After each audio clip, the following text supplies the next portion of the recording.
Governor's Office correspondent Yusuf Ganiyu reports.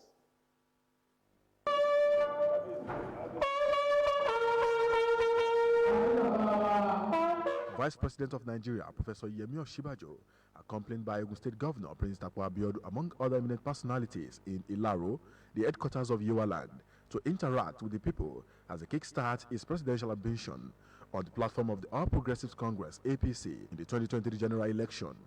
President Osinbajo informed that the current administration, under the leadership of President Muhammadu Buhari, has made tremendous progress in the various sectors across the country, stressing that as the number 2 man in the country is fully equipped to solve the knotting issues affecting the country.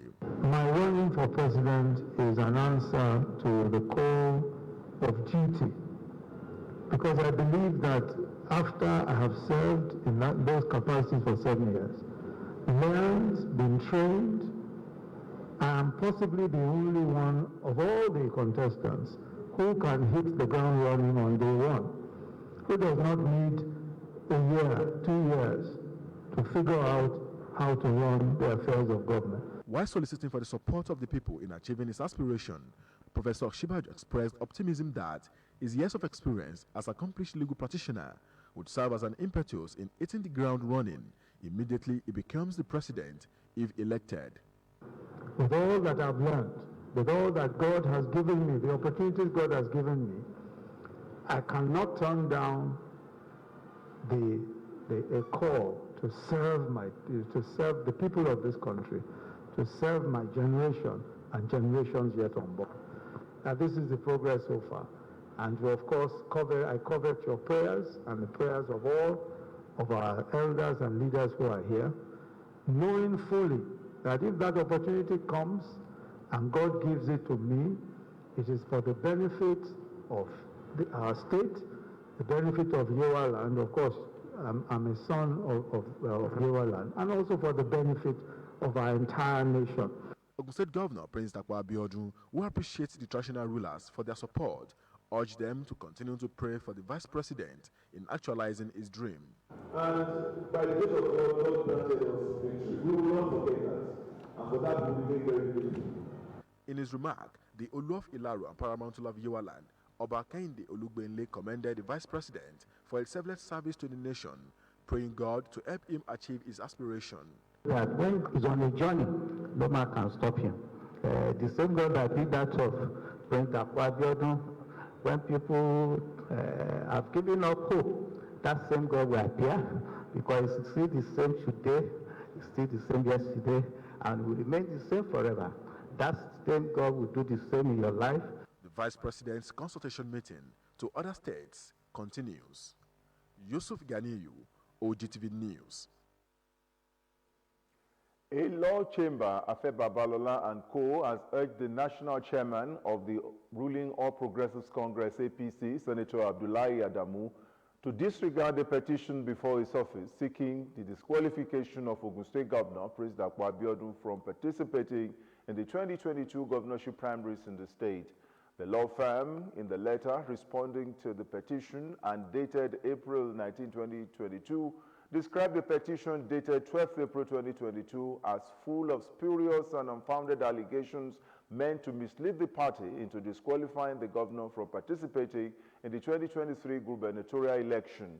In the letter received at the National Secretariat of the APC by Ambassador Samuel Jimba on April 26, the Law Chamber said that the petition was not served on the governor, which according to him was a deliberate move to deprive him of the opportunity to set the record straight, and knowing full well that the petition was characterized by falsehood and malice, while noting that the petitions are nothing more than the machinations of political jobbers and saboteurs sponsored by desperate opposition elements to disrupt the peaceful political atmosphere in Ogun State, spread rumors and propaganda about the governor, and mislead the APC. The law firm said the petitioner relied on hearsays, urging Senator Adamu and the national leadership of the APC to disregard the hearsays. It further stated that the alleged contradiction in the two INEC forms can no longer be a ground to disqualify Governor Abeokuta in the upcoming 2023 gubernatorial election, as Form CF001 for 2015 and 2019 are spent and cannot be used to determine the eligibility of the governor to contest in the next governorship election. It also said that the Supreme Court of Nigeria had also affirmed the decisions of the tribunal and the appeal court by dismissing the petition of false statement against the governor. On the allegation that the governor had been convicted for an offense in 1986, the chamber said the petitioner failed to attach any court judgment to the petition to this effect, hence the allegation was baseless, asking the APC top echelon to discountenance such. The firm also denied the allegation in the petition that the governor has a former name, declaring that the governor has always been known as Prince Adedapo Oluseun Abiodun, adding that he never bore the name Sean Michael Davies or any other name, however described. Afe Babalola and co, however, added that the High Court of the Federal Capital Territory Governorship Election Tribunal, Court of Appeal, and Supreme Court have held that Prince Dapo Abiodun is qualified under CFRN and the party cannot impose additional grounds for disqualification on him. Also, the APC constitution and guidelines for the conduct of primary elections cannot override the CFRN. Therefore, the party has no bias to prevent him from contesting any election under its banner. According to the law firm, Prince Dapo Abiodun is ready and willing to, at the screening stage for the party's primary election, present his credentials and relevant documents, including his primary school certificate, which has been alleged to be non-existent, to establish his eligibility to contest in the upcoming 2023 governorship election in Ogun State. Afe Babalola and co therefore urged the party not to be distracted or misled by unfounded allegations aimed at preventing the party from presenting Prince Dapo Abiodun, who is the best candidate for the 2023 gubernatorial election, as the party's flag bearer, and also urged the party not to give credence to any rumor which may scuttle the party's chances in this said election. Ogun State Governor Prince Dapo Abiodun has called on religious institutions to continue to preach the right ethos of good character among the youths to ensure a society free of social vices. Governor Abiodun stated this while receiving the General Superintendent of the Deeper Life Bible Church, Pastor William Kumuyi, in his office, Lokemoson, Abeokuta. Governor's Office correspondent Yusuf Ganiyu reports. Ogun State Governor Prince Dapo Abiodun and the State Executive Council received the General Superintendent of Deeper Life Bible Church, Pastor William Kumuyi, and his entourage, who have come to intimate the government of its annual crusade, which has become an avenue to pray for the peace and progress of the society. While welcoming and appreciating the good works of religious organizations, Governor Abiodun said Deeper Life remains one of the churches in the Gateway State known for discipline and humility, particularly in the ways members present themselves. That a lot of our people believe more in you than they believe in us. You know, when you stand on the pulpit and you teach them morals and values, they listen. Some of us, when we talk to them, they look at us as politicians. You know, and we want to enjoin you that you continue to please help us in admonishing our youth to continue to imbibe the Omoluabi ethos and attitude. We on our part as government have done all we can to ensure that we provide an enabling environment for people to find employment, because we know that there is a relationship between unemployment and insecurity. Abiodun stressed that his administration will continue to submit to the will of God and to ensure all promises made for the people of the state were kept. It is He indeed has sent me on this journey, and for a purpose. That is why I made sure that every single promise I made during the course of my campaign, I have kept that promise. I do not make promises that I cannot keep, but every single promise I've made to the good of the state that will allow them to entrust me this mandate, I have continued to ensure that I kept faith with it. While reflecting on the purpose of his visit, Pastor Kumuyi said the crusade, which started a number of years ago, was meant to transform lives and the society. We started crusades many years ago, but this new approach of the global crusade, where we transmit the crusade to every part of the world, we started last year, and we've seen tremendous breakthrough. Prayers were thereafter offered for the development and peace of the state and the nation at large. Yusuf Ganiyu, OGTV News. Meanwhile, all is now set for a 3-day crusade in Abeokuta, the Ogun State capital, tagged Complete Dominion, with Pastor Williams Folorunso Kumuyi. At the press conference addressed by the pastor at Gateway City Gate, Lagos Shagamu Interchange, which had Christian Association of Nigeria leadership in attendance, Nigerians were assured of better days ahead. The Gateway City Gate, Lagos Shagamu Interchange, came alive as notable men of God in Ogun State and beyond converged on the center to give Pastor Williams Folorunso Kumuyi, founder and pastor of the Deeper Life Bible Church, rousing welcome.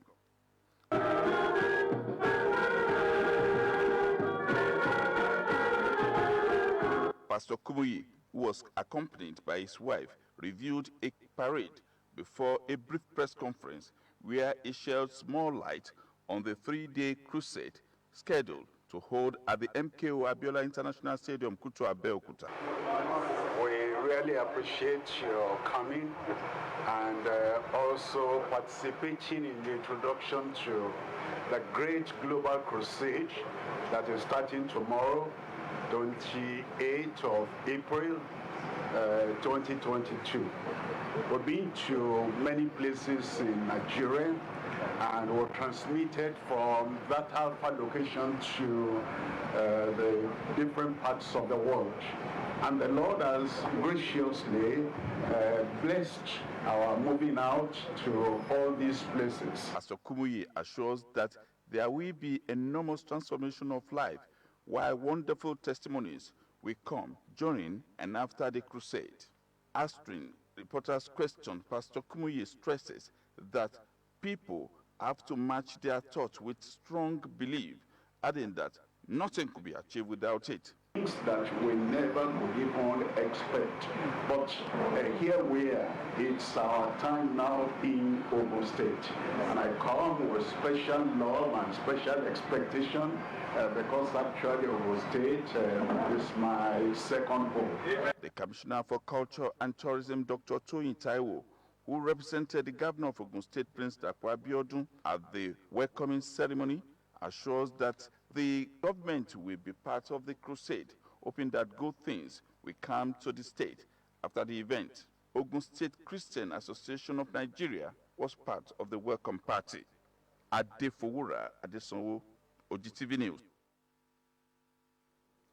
Still ahead in the news, Senate prohibits ransom payment to kidnappers. Join us in part 2 for details. Welcome back. The Chief Executive of the National Drug Law Enforcement Agency, Brigadier General Buba Marwa, retired, has urged political parties to make drug integrity tests part of the screening requirements for aspirants seeking to contest political offices in the 2023 elections on their platforms. General Marwa stated this while responding to questions from journalists at the 2022 First Quarter Best Performing Commands Award ceremony at the agency's national headquarters in Abuja on Wednesday. He said the anti-narcotic agency has been advocating for all public office holders, including political appointees, to undergo drug integrity tests before they would be certified fit to take public offices. He said for politicians, the agency has long advocated for the test, and for this reason, the NDLEA boss noted the opportunity had presented itself again to repeat the advocacy that when politicians run for public office, it demands a lot of responsibility from the person. He said there is a need to be certain if it's a person that is already a drug addict or user who will spend all the money he's given for public service to consume cocaine, and his head will not be in a stable condition to handle the affairs he has been entrusted with. The test, he said, would not just be for politicians alone, but also extended to government appointees, adding that a letter has been written to the national chairman of APC on the drugs integrity test. The NDLEA boss revealed that he recommended that drug tests be incorporated in the screening process for all those interested in running for public office, while same will be extended to the PDP and other important parties. The Ogun State government has assured it will continue to take with utmost priority all forms of pollution in the interest of its residents. This was made known by the Senior Special Assistant to Ogun State Governor on Environment, Honorable Farouk Akintunde, on the occasion of the International Noise Awareness Day. Margaret Okunlola has the details.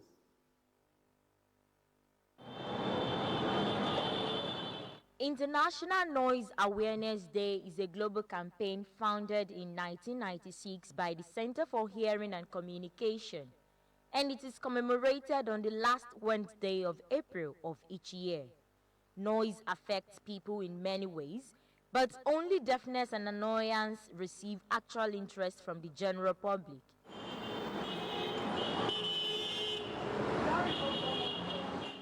Onoeko Oluwawemimo is the Director, Environmental Health and Management in the Ogun State Ministry of Environment.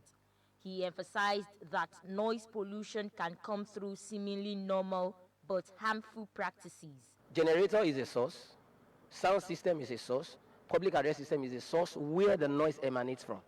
Now the practices people engage in, when you have the system in place, you want to enjoy yourself, you raise the volume, that's the practice. Vehicles moving around, probably a vehicle wants to overtake and they press the horn, and some of them will take the horn to be a toy. They will pressing it and playing with it, and the likes of a thing like this. So these are the practices people engage in. The Senior Special Assistant to Ogun State Governor on Environment, Honorable Farouk Akintunde, said the day was founded to raise awareness on the effects of noise on the welfare and health of people. I want to appeal to the people of Ogun State to fall in line with international global practice to ensure they conform to ex-ante regulations on noise making. What we are saying is that people should consider the welfare of their neighbor when applying all these instruments. According to Honorable Akintunde, there are laws against noise pollution, and the state government will not take with levity any flouting of the law. The laws of Ogun State is a national law of the federal government of Nigeria on this noise making. It has regulated the use of noise, and that law is law we also adopted in Ogun State, and that is the laws we are making use to prosecute people that are flouting or going against the laws. Honorable Akintunde revealed that the day's activities are aimed at creating a focus not only on noise, but also on means of reducing noise levels, while calling on stakeholders to desist from harmful practices so as to achieve a society free of all forms of pollution. Margaret Okunlola, OGTV News. In their attempts to pursue success for comfortable living, Ogun State government has enjoined youths to always embrace right attitude and core values.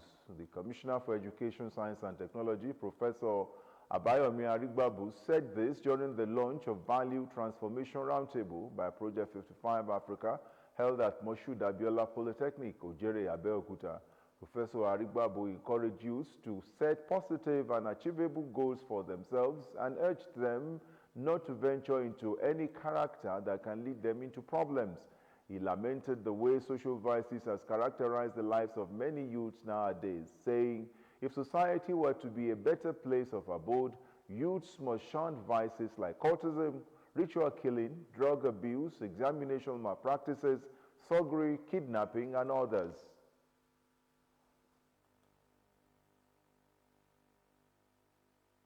Whatever your condition, whatever your situation, you set your mind and you work and you go for it and victory and you work towards it.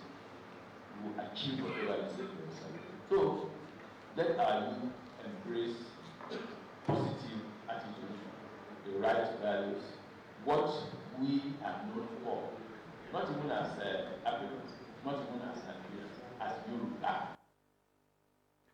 The commissioner stated that the word like shame and fear have no place in the society today as people throw caution into the wind without being mindful of the implications. calling on all and sundry to join hands with the government to properly sanitize the society. Speaking, the acting rector, Moshood Abiola Polytechnic, Dr. Adeokuta Odedeji, while commending the organizer, described the initiative a value reorientation program put in place to empower people in terms of building capacity for financial liberation. The founder of the Project Africa and convener of the program, Mr. Ade Adeyemi, who is also an alumnus of the institution, said the summary of the project is to create wealth and ensure Africans are transformed financially. Workers under the auspices of the Nigeria Labour Congress NLC have lamented what it described as gross injustice meted out on the Academic Staff Union of Universities, ASU, and by extension, the underprivileged children belonging to the lower class. NLC leaders at their Central Working Committee meeting preparatory to the May Day commemoration on May 1st blamed the federal government for paying lip service to the demands raised by ASU in preference for politicking ahead of the 2023 general elections. President of the Nigeria Labour Congress, Ayuba Waba, who addressed a press conference before the Central Working Committee went into a closed-door session, lamented, saying workers are facing a period of great injustice on the downtrodden of the society. Children of the poor are at home, but the children of the rich are going to school. He said the NLC has written to the government, but no response till date. Rather, they are busy discussing politics. The Department of Civil Military Affairs was established primarily to bridge the gap between civilians and Nigerian Army, allowing them the opportunity to interface with one another. To this end, in a bid to strengthen the cordial relationship and give back to the society in appreciation of the cooperation it receives from Nigerians, the Nigerian Army donated a project called a Civil Military Cooperation Project to Owu Baptist Day School, Abeokuta. Tuwalade Faison was present at the event. A report. The school was established in 1904 and has served as the foundation to several prominent Nigerians home and abroad as part of their corporate social responsibility, coupled with duty to foster the desired peace and progress in the society. The Nigerian Army has donated over 200 civil military cooperation projects in various parts of Nigeria to strengthen cordial relationship between both parties. In recognition of the importance of education, especially the primary education, being the foundation of a child's tutelage, Major General Olufumilola Sholeya retired. Through the Nigerian Army constructed a block of 3 classrooms, 6 toilets, and borehole facility in Owu Baptist Day School. The primary school, it's the first stage of very formal education, where you train children, you develop them in social, emotional, and cognitive and physical skills. They learn the rich culture and social values of the society. Lieutenant General Farouk Yahya, Chief of Army Staff, represented by Major General Marcus Kange, Chief of Civil Military Affairs, said the Army's cardinal point is to make sure that Nigerians take ownership of our military for smooth security operations. The Army as a responsible organization, as an organization of the people of Nigeria, conduct operations in different parts of the country. And so these operations are conducted in some communities. And so we have to have cordial working relationship with those environments, with those communities, and that is why we provide this project to them so that they can volunteer information for us for successful conduct of our operations anywhere we go, and also provide some kind of social safety net, because security is all people approach. It's not only the Army, Navy, or Air Force, whatever. Representing the Owu Kingdom, Chief Ishola Akinshipo appreciated the Nigerian Army for the success of the project. Let me say a very big thank you to the military authorities for this. Let us be ready to serve our nation. Let us be ready to serve our community. Let us continue to pray for our army. Mr. Adeshino Ademola, on behalf of the school, appreciated the initiative. He emphasized on how it will further aid the development of the school. Thank God that the military officer that facilitated this structure. In actual fact, even parents are looking for good building to put their children. And I want to believe that this edifice will go a long way in encouraging pupils. Commissioning of the project, cultural display by the pupils, and presentation of award plaque to Owu Kingdom were the high points of the event. Tibolade Faison, OGTV News. The need for collective efforts of the public and private firms in agricultural sector in boosting the economy of the country and to create job opportunities for women especially has been re-emphasized. This was done by the Ogun State Chambers of Commerce, Industry, Mines and Agriculture, Ogun-Sima, in collaboration with the delegation of German Industry and Commerce in Nigeria. Adebola Osromoji covers the press conference. According to the Nigerian Exports Promotion Council, Nigeria has untapped potentials of $3.4 million from exports of cashew production.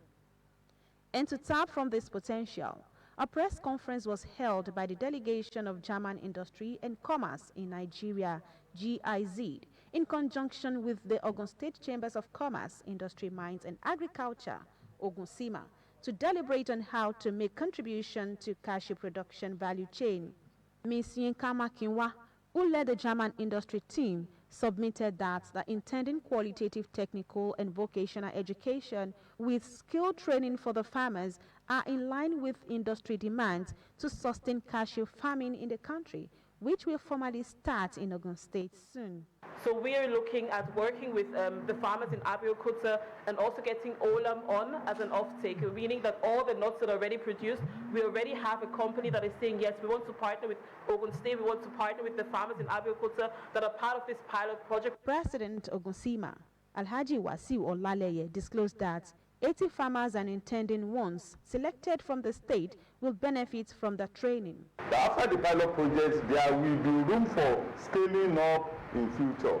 So I said, okay, what do we do? I said, we should just try to prepare.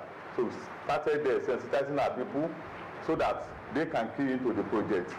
The former national president of Nigerian Association of Chambers of Commerce, Industry, Mines and Agriculture, NASIBA, Iyalode Alaba Lawson, lauded the initiative and was optimistic that the project will create job opportunities for the nation's teeming youth, especially women.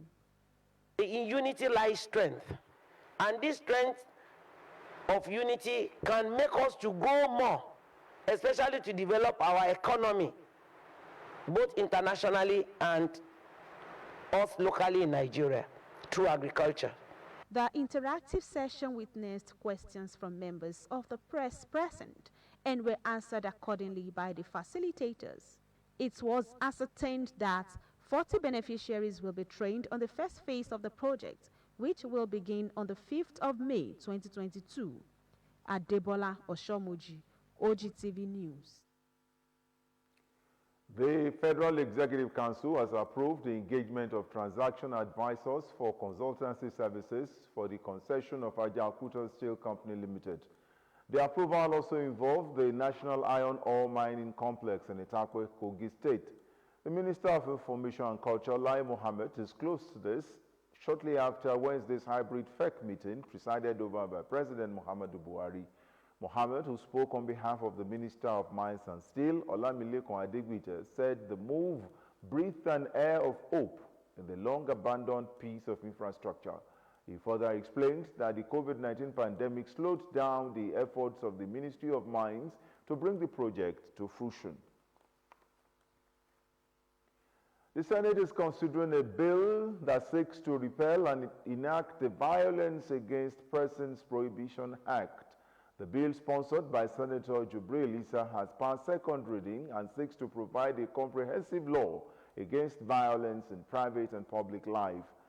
Prompt disposal of cases which resultant effect is speedy dispensation of justice.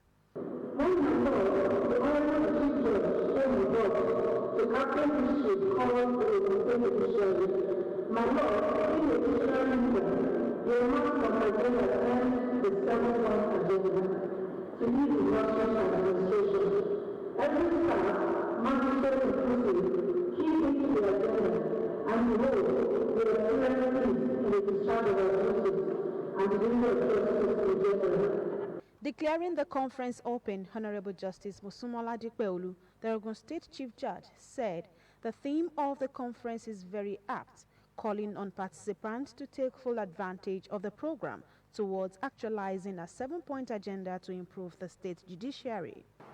Access to justice is defined as the absence of barriers obstructing the access to judicial services. It is often seen as a value that the judiciary must enforce. The equation is simple. In the absence of access, there is no justice. The event also witnessed special interactive session with the State Chief Judge before proceeding to the first session, where Honorable Justice Rotimi Balogun did justice to the topic, the family court, a mediator or abater. The concept of family court arose in the late 19th century and can be traced to the doctrine of parent power, meaning the state as parents. This is the reality behind the right of the state to intervene in the lives of children. The conference was rounded off with a special get-together and question and answers series. The alleged killers of a 20-year-old girl, Sophia Kehinde, at Okearegba in Abeokuta, have appeared in court again. The three of them, Mosakim Balogun, Soliu Majekodumi, and Abdulgafar Lukman's case came up for mention before Justice O. Ogunfowora at the High Court 6 of the Judicial Complex, Kobakwe, Abeokuta. Bumi Adigun, who covered the proceedings, reports that the case was adjourned to the 16th and 20th of May 2022 for proper hearing. Almost 4 months after Sophia Kehinde, a 20-year-old apprentice was murdered in cold blood around Okearegba in Abeokuta, Ogun State. The case of the 3 boys involved in her murder has come up again for mention at the Ogun State High Court. Initially, the Office of the Director of Public Prosecutions, DPP, had advised that the boys be remanded in the prison for 60 days, after which the court released one of them based on advice of the DPP. And at last, appearance in court, the judge also advised that they should get a lawyer because they have the right to be heard.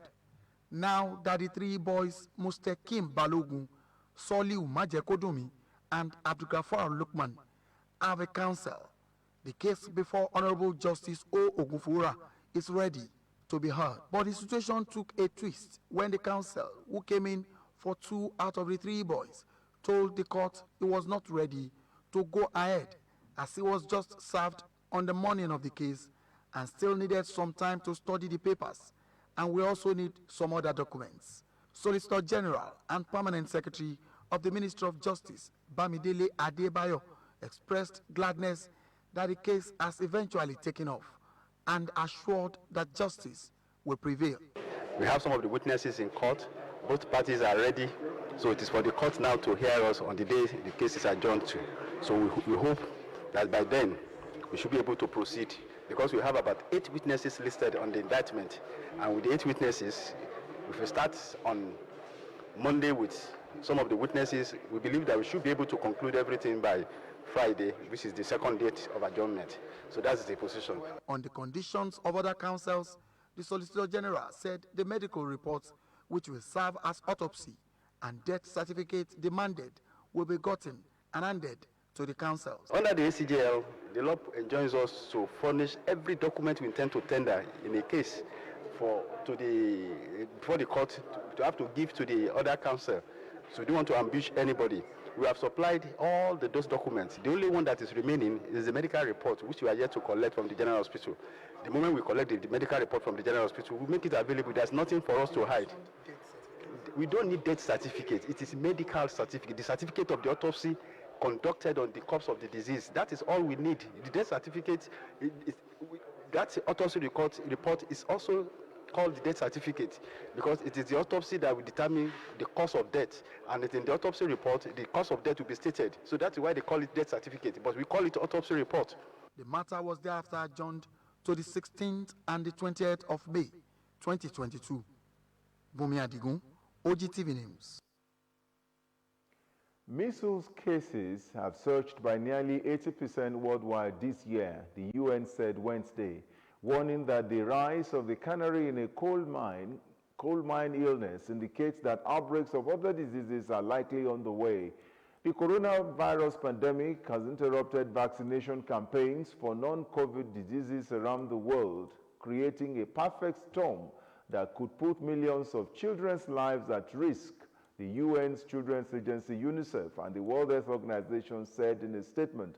More than 17,300 measles cases were reported globally in January and February, compared to around 9,600 during those months last year, according to new data from the UN agencies. There have been 21 large and disruptive measles outbreaks in the last 12 months to April, most of them in Africa and the Eastern Mediterranean, the data showed. Christopher Gregory, Senior Health Advisor in UNICEF's Immunization Section, said because measles is the most contagious vaccine-preventable disease, it often serves as a warning sign. He said measles is what has been identified as the tracer or the canary in the coal mine that really shows where those weaknesses in the immunization system are actually located. He said yellow fever is among the diseases that could surge next after rising cases were reported in West Africa. You're watching OGTV News. Up next is the business segment of the news.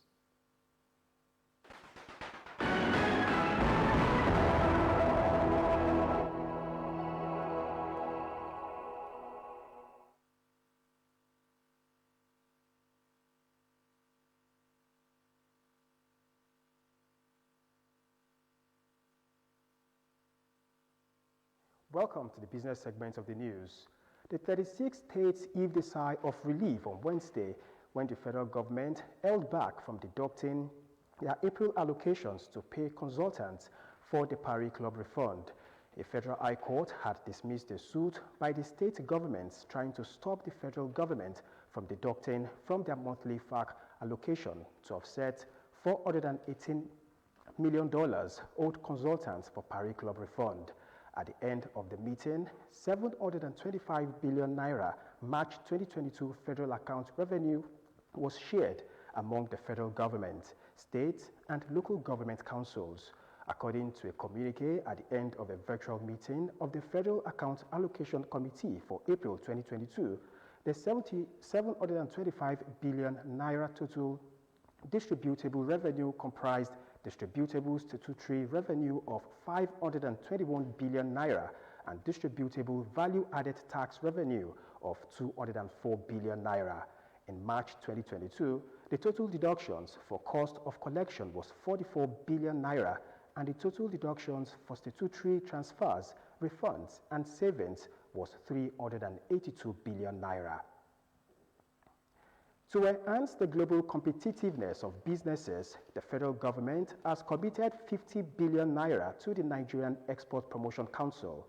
Vice President Yemi Osinbajo said this at the National Conference on Non-Oil Exports with the theme, Export for Survival, Optimizing Nigeria's Non-Oil Export Potential in Abuja. He stated that the focus should be more on productivity and the objective of the plan, which shows where we were headed in terms of non-oil exports, which includes the establishment of strong foundation for a diversified economy. Professor Osinbajo said that the Export for Survival theme carried the urgency of the challenge that the nation faces, saying if we do not accelerate the diversification of the economy, we understand and appreciate the extensive impact that this will have on our people, so we are committed to moving quickly and assuredly. The national grid will get 2,000 megawatts by September when the Siemens power project installation will be done, the federal government's chief technical officer on power, Mr. Idowu Oyebanjo, has said. Speaking in Abuja at the closeout of pre-engineering of distribution systems for the project, Oyebanjo said there are two parts of the project, the onshore that will take place in Nigeria and the offshore that will take place overseas. According to him, while CMS would remain in charge of designs and manufacturing of equipment, including control panels, mobile substations. The contractors would handle logistics, transportation, storage, as well as procurement and substations upgrades. Attributing the delay in the project to the COVID-19 pandemic, he assured that with the expected supply of the mobile substations as early as September, the work that had been done would begin to reflect nationwide. And that's the size of the business segment of the news. I hand you back to Tunji for the rest of the bulletin.